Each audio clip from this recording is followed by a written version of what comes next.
Varvara Gracheva is a Russian tennis player. In 2023, she reached the Australian Open third round for the first time in her career, defeating 8th seed Daria Kasatkina, her first top 10 win, and Lucrezia Stefanini. At the Mérida Open 2023, she reached the round of 16 as a lucky loser, defeating Tatjana Maria before losing to Sloane Stephens.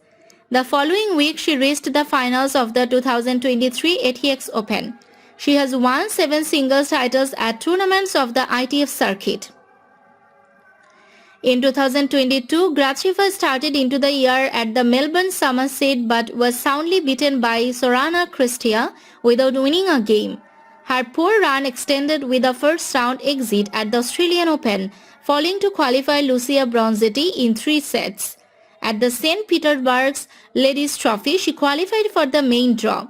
At the Dubai Tennis Championships, she defeated Ajla Tomljanovic in the first round after also winning 3 qualifying rounds. As a result, she reached a new career high ranking of number 72 after the tournament.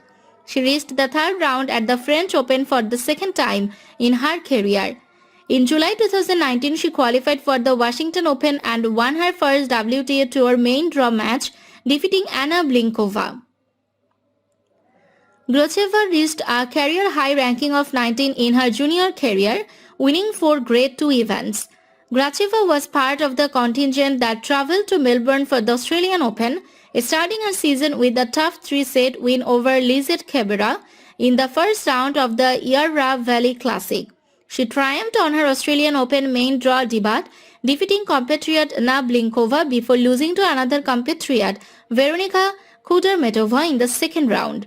In 2021, her first grass court tournaments ended in defeat at the Bad Hamburg Open and Wimbledon Championships, where she made her debut having not participated in the qualifying rounds previously.